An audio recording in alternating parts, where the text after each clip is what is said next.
folks, welcome back to Jerome Bee Farm and Homestead. So I just shot a video outside working on some nukes and things, and I got caught in the rain, and I wanted to grab a frame of honey that was uncapped and come up here and do a moisture check on it. So I was going through my big hives, like number 5, 6, and 7 there, and it looks to me like the uncapped honey, they've reclaimed that and they've used it. So where I knew there was some, it wasn't there. I worked my way on down, and I got to hive 5. I popped the top and looked in, and I saw the honeycomb looked rough. I was like, oh great. So yeah, that hive 5 was totally robbed out. So that was a double deep hive with 3 full honey supers on it. So I checked that hive end of May. It had some empty queen cups. I removed all the queen cups. There was a good looking queen in there and everything was fine. So I don't know what happened, if she went ahead and swarmed. Anyway, there was a very few bees in there, and I had to scramble and get those frames to a safe place to keep, from getting wax moth infested and all that. And 2 of my nukes were very strong, so I went ahead and did a second box on top of those. So that took care of 10 frames.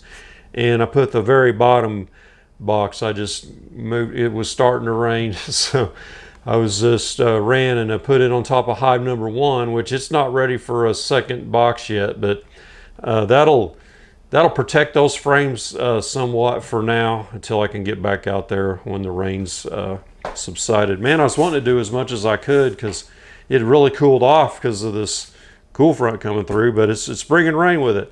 So I did get a frame out of the hive next to it, number 6, and it had a little bit of nectar in it, but not much. So I just went ahead and grabbed a frame.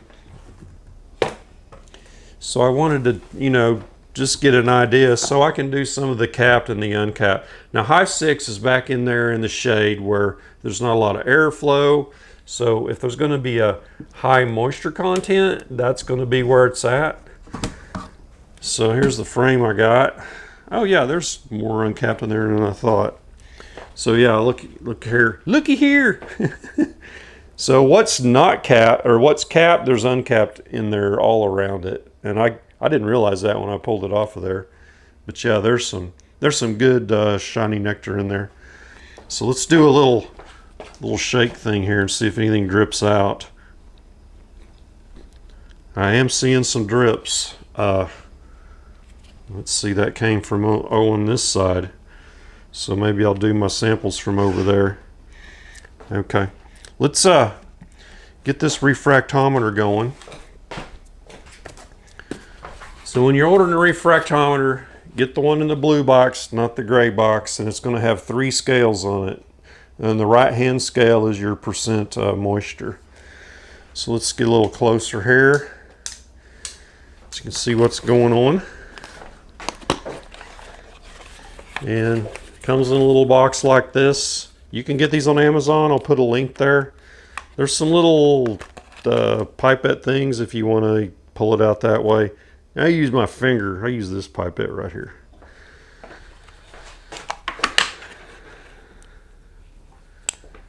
Let's see. That was over here on the left, so I'm going to try and let's see if one of these little things will work without destroying the comb.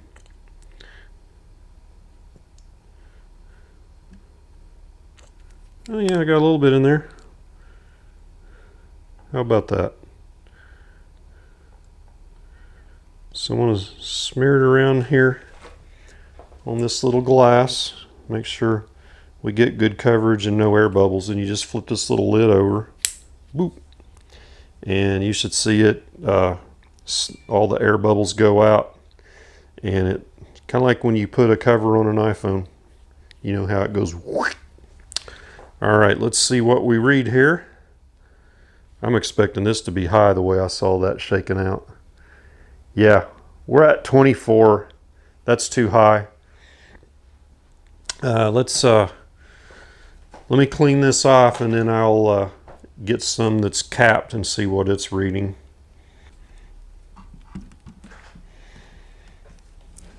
Okay, I'm going to get some from the other side.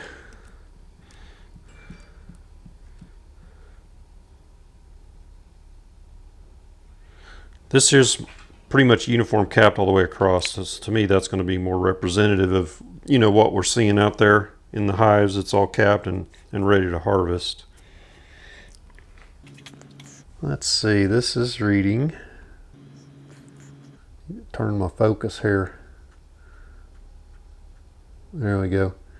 This is about 19.5, so that's okay. It's a little high. I'd like to be in the just below the 19 range. See if I can get you a shot of what this looks like.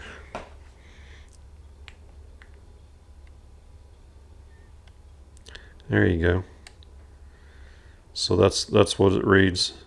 So the higher on the scale, it's less moisture, and down here it goes up to like 27.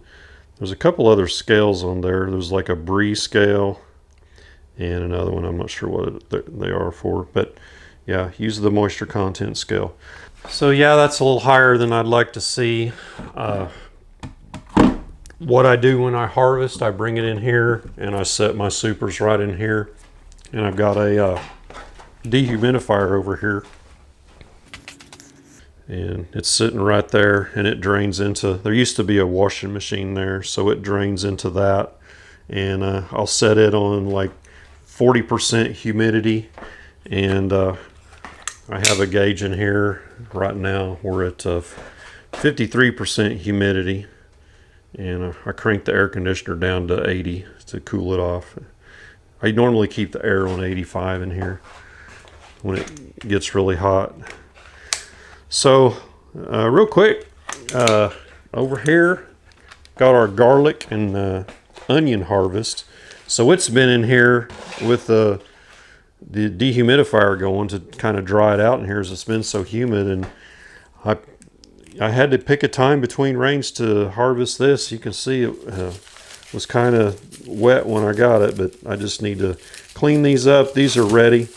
I want to give some of this to my buddy Justin over at Sweet Stingers. He uses this in salsa he sells. He does farmer's market, sells his honey, salsa, and wax candles, all kinds of things from his beehives. And I didn't plant a lot of onions this year. I had some left over, but man, there's a nice one. These are Dixondale Farms onions, and you can order these online, and they are good onion starts. This is a Texas Super Sweet. It's like a candy apple red and yellow granix, but they're really good onions. And if you follow their instructions, you get some really good ones. This year, I bought a variety that's got the 3 different types in it, so I didn't have so many onions. And that was like shipped to me. It's like under $9 to get that set of, I don't know, there was probably 75, 50 onions. I don't know. There was a lot in there, but this is just part of them.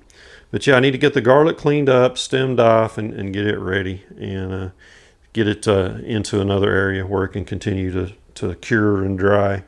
So let's get into these boxes. I got some cool boxes in the mail. One I ordered because John Hill sent an email out, and I saw something I thought I needed, and someone else sent me something. And let's get in there and see what we've got. Let's start with this one on the top. I already opened it because I wasn't sure exactly what it was, and it is from well, let's just see. So they sent me a cool hat, Hive Alive. Check that out.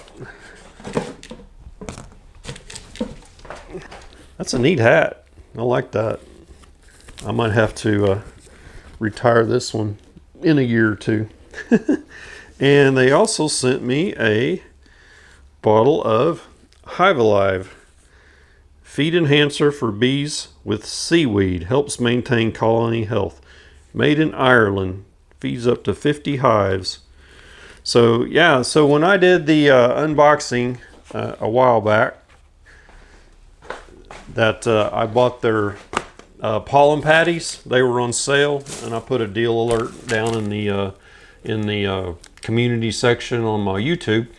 I guess they really appreciated that. The guy sent me an email and said he was telling me about the patties and about using this to help build up the hives, which I've been using Honeybee Healthy, or not Honeybee. Honeybee Healthy is a similar product. I've been using Pro Health from Man Lake, and I use that in the springtime.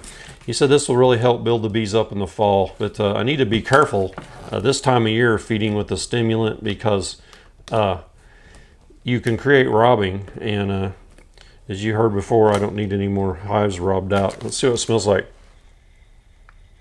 This smells nothing like the Pro Health and the Hive or the Honeybee Healthy.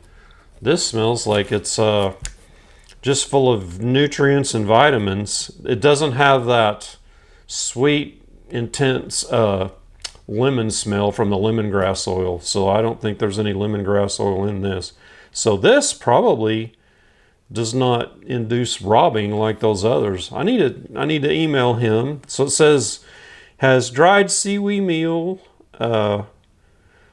water, thyme, lecithin. It says it does have some lemongrass oil in it. So yeah, I need to ask him about this and robbings, and just to get a good feel for that. But yeah, it doesn't smell near as strong as lemony as the Pro Health that I use. So yeah, I'll be using this in the fall. So thank you, Hive Alive, for sending that, and the hat. Man, I like that hat. That's a sweet hat. Okay, let's get into this. Yeah, I like that orange color too. You know, I always wear orange because I went to Oklahoma State.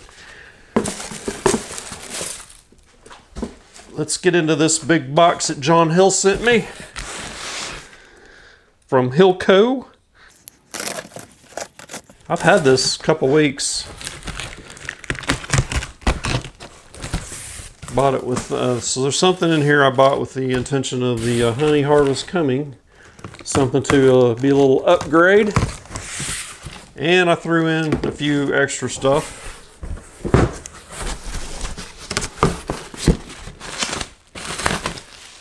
So the thing I'm really interested in is in this package.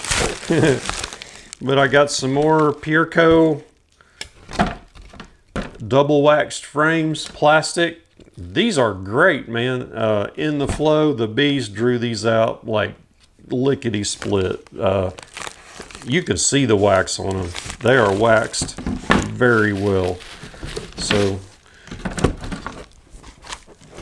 I figured since I was doing an order, I would go ahead and throw, I think there's 20 of those, 20 in there. No, there may be more than that. There's a price break on those frames. You get, I think, 5% off, and that, whatever that is, that's how many I got. It might be 30.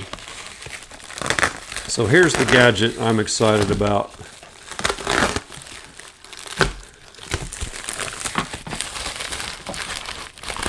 Ta-da! So this is a dripless valve for my extractor.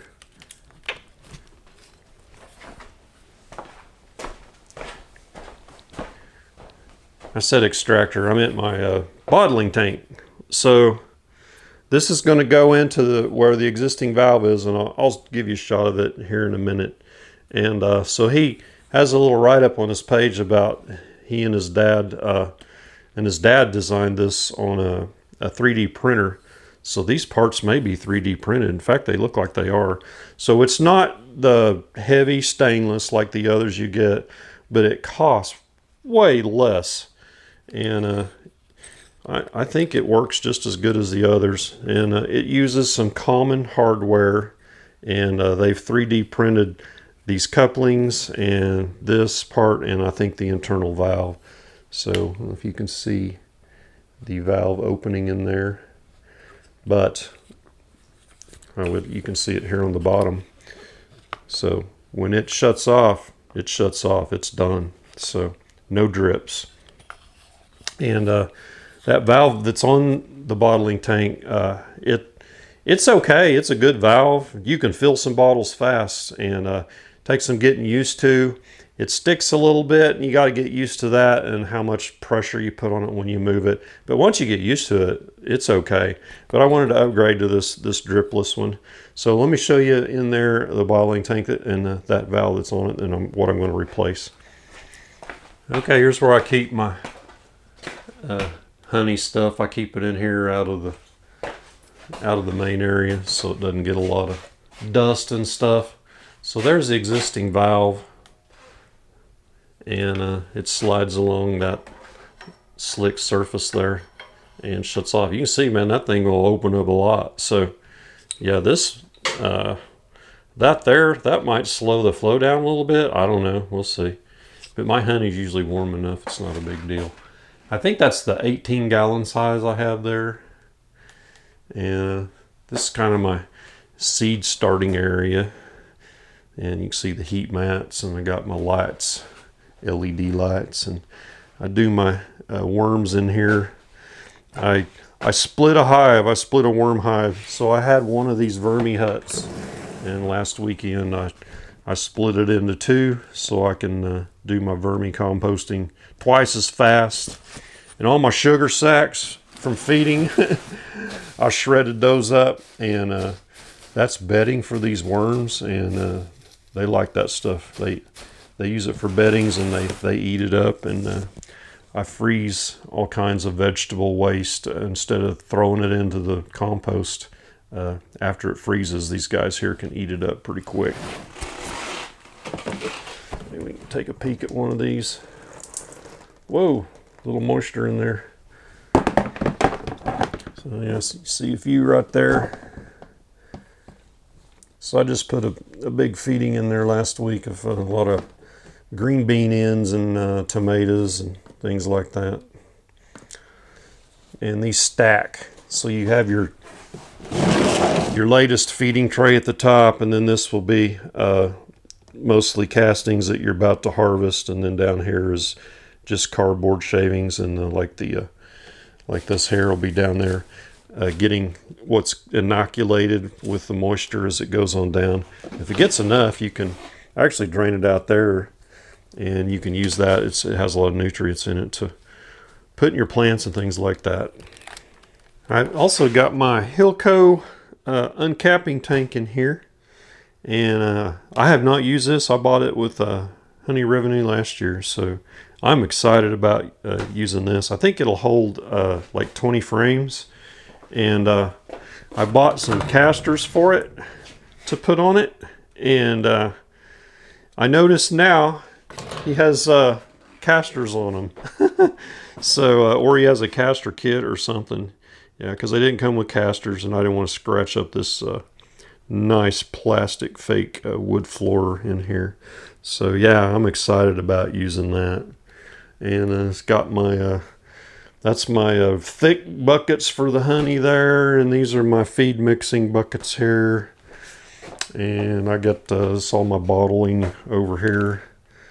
So I've got 1 gallon, half gallons, 100 1 pounds, 200 half gallon there, and looks like I got some more 100 1 pounds and lids, and looks like that says 52 pounds of lids.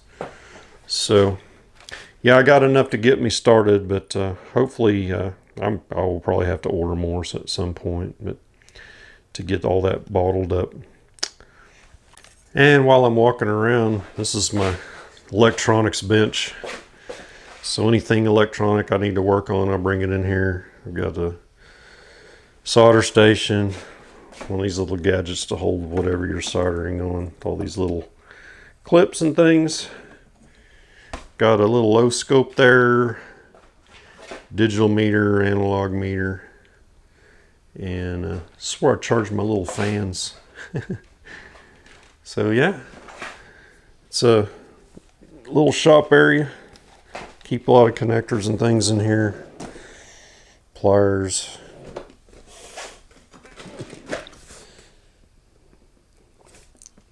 Grommets. Waterproof glands. shrink wrap, batteries, leads for the different types of leads. And this is a starter kit for a Arduino microprocessor. I actually built a thing to open and shut my chicken door with the sunlight before they made them. So I kicked this thing down to 45, and it's presently, it'll show you 55 right now, so that'll bring it down 10% in here. And I'll come back and check this honey here and see if it starts coming down any throughout the week. Yeah, after I built that little chicken door opener, it has a time delay, like 30 minutes after sunset. It'll shut the chicken door. And shortly after I made that, wrote all the software and got it all put together. And this is kind of a wintertime project. And right after I did that, someone started making one, and they came out with them. So it was fun, something to do. So yeah, that's it. Check the moisture of your honey. You want it at least 19 or below. And these don't cost a whole lot. It's easy to test. And thanks Hive Alive for that feeding supplement. And that is it. Get you some garlic. This is music garlic. It's really good. I made some garlic honey. That's not so good. Anyway, give me a thumbs up, and we'll catch you on the next beekeeping video. Y'all take care.